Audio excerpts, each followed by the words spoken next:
Alhamdulillah, wassalatu wassalamu ala rasulillah wa ala alihi wa ashabihi wa dhurriyyatihi ajma'in, amma ba'd.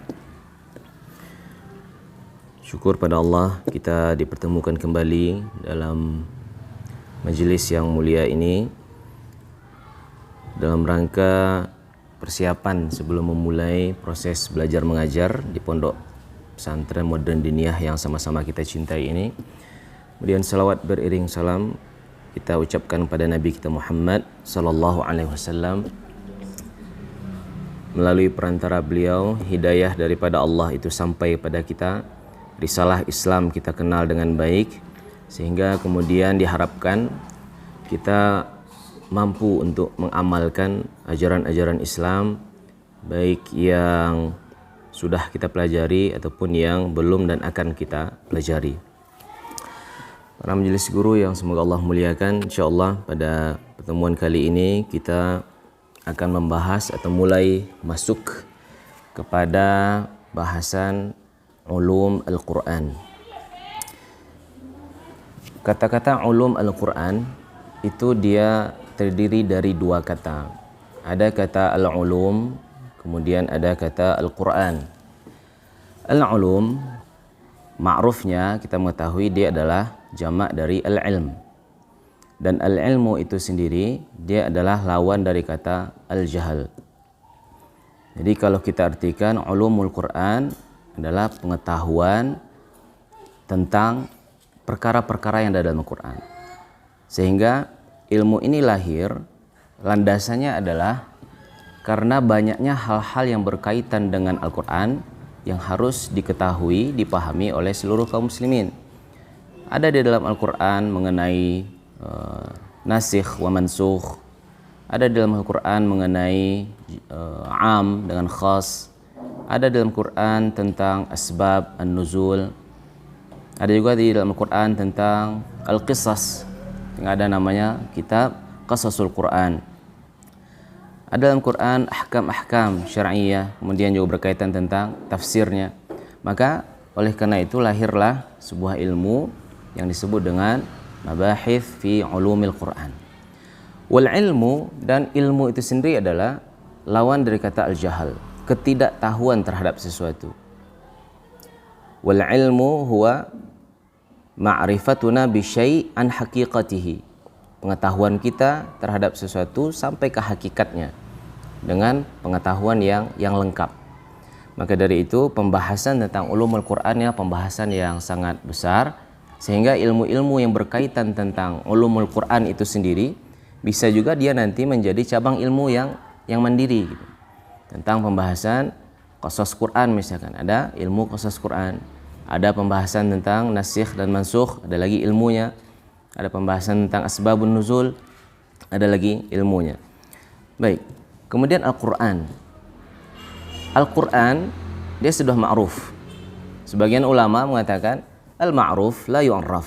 Segala sesuatu yang sudah diketahui maka tidak perlu lagi diberikan ta'rifnya, pengertiannya. Akan tapi untuk lebih lengkapnya, karena tidak semua kaum muslimin yang memahami mengerti bahasa Arab, maka ditakriflah Al-Quran itu oleh ulama. Apa yang masyhur kita ketahui ta'rif di Al-Quran, dia adalah kalamullah, perkataan Allah, bukan perkataan manusia, kalamullah al-munazzalu ala nabiyina Muhammad sallallahu alaihi wasallam biwasitati Jibril, al-mabdu'u bil Fatihati wal makhtumu bi suratin Nas wal muta'abbadu bi tilawatihi. Dia adalah perkataan Allah, kalamullah subhanahu wa ta'ala, yang diturunkan kepada Nabi kita Muhammad SAW dengan perantara malaikat Jibril, dan dia dimulai dari surat Al-Fatihah dan diakhiri dari surat An-Nas. Kenapa ini jadi penting perhatian pengertian sedetail ini? Karena ini dalam rangka menjaga kemurnian Al-Quran itu sendiri. Kalau tidak ditakrif secara baik, secara detail, maka orang akan gampang saja mengatakan ini Al-Quran. Bahkan dahulu kami masih ingat ketika pertama sekali tahun 2006 kuliah di Lipia, Jakarta, itu teman-teman di Lipia itu suka membawa majalah yang berbahasa Arab tentunya.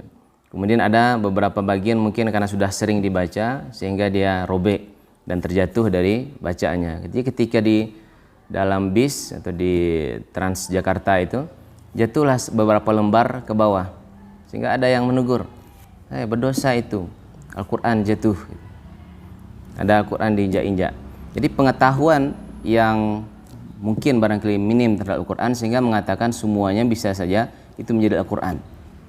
Oleh karena itu ulumul Quranul Karim dilahir dan diperkenalkan kepada umat Islam agar umat Islam secara khusus lebih mengenal dengan Al-Quran sedekat-dekatnya.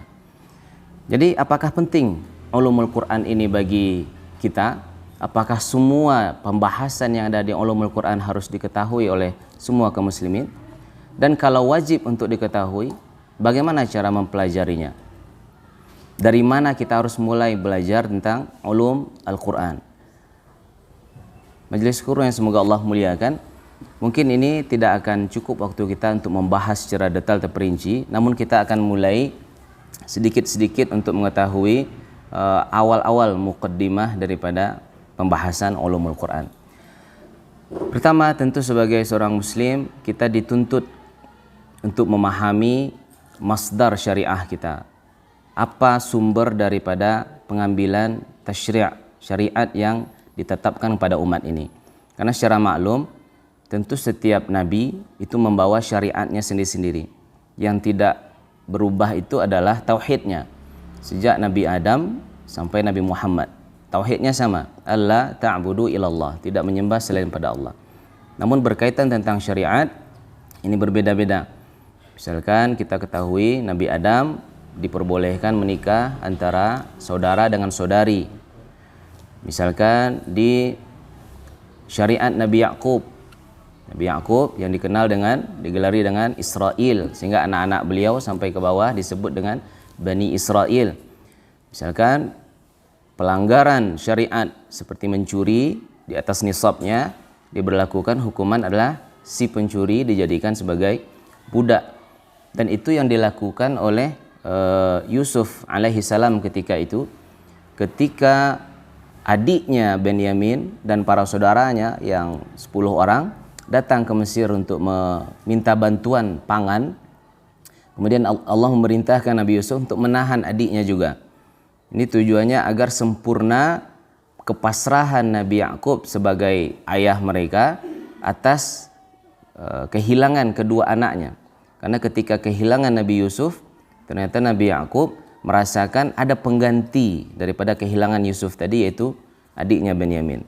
Maka bagaimana cara hilah yang dilakukan oleh Nabi Yusuf untuk menahan adiknya? Diletakkanlah sesuatu yang berharga yang ukurannya di atas nisab, di atas bawaan barangan adiknya.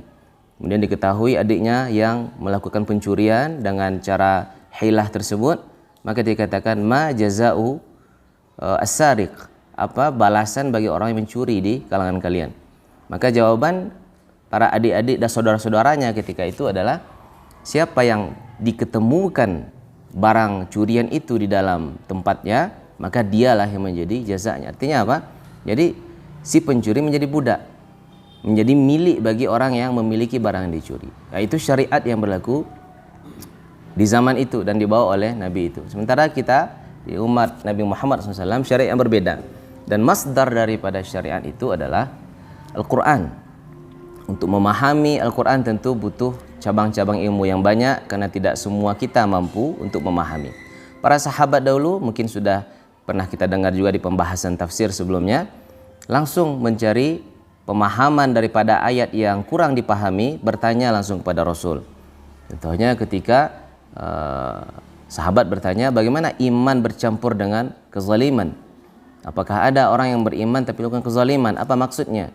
Maka dijawab oleh Rasul, alam tasma'u qawla abdas salih, belumkah kalian mendengar perkataan seorang hamba yang saleh? Dimaksudkan adalah Luqman. Ya. Jadi asyirka inna syirka la zulmun azim. Jadi maksud dengan kezaliman di situ adalah syirik. Jadi tidak boleh bercampur antara keimanan dengan kesyirikan. Jadi para sahabat dulu alhamdulillah luar biasanya, mereka punya masdarul ilmi, mereka punya pemahaman bahasa Arab yang baik, Dan ketika ada kalimat-kalimat yang tidak dimengerti, langsung mereka tanyakan kepada Rasul sallallahu alaihi wasallam. Dan di antara luar biasanya Al-Qur'an, dan sebagai bukti bahwasanya Quran itu adalah mukjizat, setiap meningkatnya ilmu pengetahuan, setiap bertambahnya kadar kemampuan manusia untuk menggali ilmu itu sendiri, Al-Quran sama sekali tidak berubah, melainkan dia menjadi semakin kuat sebagai landasan daripada ilmu itu, dan itu tanda dia sebagai mukjizat. Illa yaziduhu rusukhan fi ilmihi wa hadza yadul ala annahu mukjizat. Di antaranya mungkin barangkali kita sebutkan, misalkan di dalam Al-Quran kita menemukan ada beberapa huruf yang ulama sulit untuk menafsirkannya, bahkan memasrahkan tafsirnya kepada Allah Subhanahu wa taala. Sebut dengan huruf al-muqatta'ah. Di antaranya kita sebutkan ada alif, lam, mim, yasin, toha, alif, lam, mim, ra, ta, sin, kaf, ha, ya, ain, sad, dan lain sebagainya. Ini ketika ilmu pengetahuan matematika itu belum terlalu kuat di zaman itu, mungkin belum bisa dicari hikmahnya. Kenapa harus itu keluar? Di sebagian kitab tafsir, kalau kita baca, apa hikmahnya ada kalimat alif lam mim, yasin? Kita akan temukan jawabannya adalah itu adalah untuk mengambil intibah as-sami', untuk mengambil perhatian orang-orang.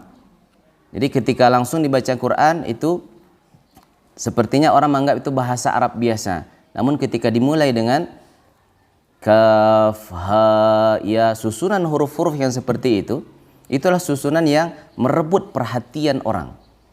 Jadi tidak dibalik, misalkan yasin dibaca sin, ya, sense-nya itu lain ketika disebut dengan yasin. Toha kita balik kan ha, to. Sense yang dirasakan oleh normalnya manusia itu berbeda dengan toha. Sehingga dengan begitu, toha saja kalimat itu bisa mempengaruhi orang yang paham bahasa Arab ataupun yang tidak paham. Yang paham bahasa Arab kita tahu, contohnya Umar ibn Khattab ketika mendengarkan surat itu. Yang tidak paham bahasa Arab pernah dilakukan sosial eksperimen, yaitu dibawa sebuah mobil dan diletakkan speaker di atasnya, kemudian pergi ke tengah-tengah square, tengah-tengah kota di negara luar sana. Kemudian diperdengarkan surat Maryam, yang mana awal daripada ayat itu adalah kaf, ha, ya, ain, sad. Ketika itu diperdengarkan, dan sebelumnya sudah diperdengarkan juga syair-syair bahasa Arab, namun orang hanya menganggap itu sebagai seni saja. Namun ketika huruf itu diperdengarkan kaf, ha, ya, ain, dan dibaca dengan tajwid yang baik, dan kamera diletakkan di mana-mana, ternyata sensasinya adalah orang yang tidak paham bahasa Arab pun langsung mengambil perhatian kepada sumber suara. Apa ini? Suara apa ini? Karena ini adalah suara yang merenggut perhatian seseorang. Jadi itu diantara tafsir yang dimaknakan oleh para ulama sebelumnya. Namun setelah beberapa waktu kemudian, ulama lain coba menghitung dengan cara matematik. Apa kaitan antara alif lam mim atau toha dengan surat tersebut? Maka kemudian ditemukan ternyata ketika jumlah huruf alif di surah Al-Baqarah dan jumlah huruf lam di surah Al-Baqarah dan jumlah huruf mim di surah Al-Baqarah, di total semuanya huruf alif berapa, dan ternyata habis dibagi dengan angka 19. Sekali lagi, huruf alif di total kemudian dibagi 19, dia habis. Huruf lam di total dibagi 19, kemudian dia habis. Huruf mim di total jumlahnya dibagi 19, kemudian habis. Siapa manusia yang bisa menghitung huruf yang keluar dari mulutnya? Padahal kita tahu Al-Quran itu turunnya tidak dari alif lam mim sampai akhir Al-Baqarah, namun dia turun secara acak yang kita sebut dengan nuzuluhu munajjaman. Namun sirrun, rahasia dari huruf yang pertama bisa mempengaruhi seluruh isi surat. Tidak ada manusia melainkan itu adalah mukjizat daripada Allah Subhanahu wa taala. Jadi hadirnya huruf itu ternyata bukan hanya untuk tanbihus sami', tapi dia memiliki i'jaz, kemampuan menjadi mukjizat yang mengalahkan semua kemampuan manusia. Dan angka 19 dia bukan angka hadir begitu saja. Bukan angka yang muncul begitu saja. Dia datangnya pun dari Al-Quran. Dalam surat Mudaththir Allah mengatakan, Auzubillahi minasyaitonirrajim, 'alaiha tis'ata asyar. Angka 19 pun muncul daripada Al-Quran. Itu baru kemampuan modern sekarang untuk mencari apa rahasia yang ada pada alif lam mim. Dan sebalik kita ketahui dari permulaan pembicaraan kita tadi, Al-Quran semakin maju teknologi, semakin tinggi kemampuan nalar manusia, Al-Quran tidak akan pernah berubah, melainkan akan semakin dalam dan semakin jelas kekuatannya, pondasinya dalam menentukan dirinya bahwasanya dia adalah mukjizat. Demikian saja mungkin barangkali untuk pertemuan kali ini. Mudah-mudahan bermanfaat. Mari kita mulai PBM kita dengan membacakan Al-Basmalah. Wabillahi taufiq wal hidayah. Assalamualaikum warahmatullahi wabarakatuh.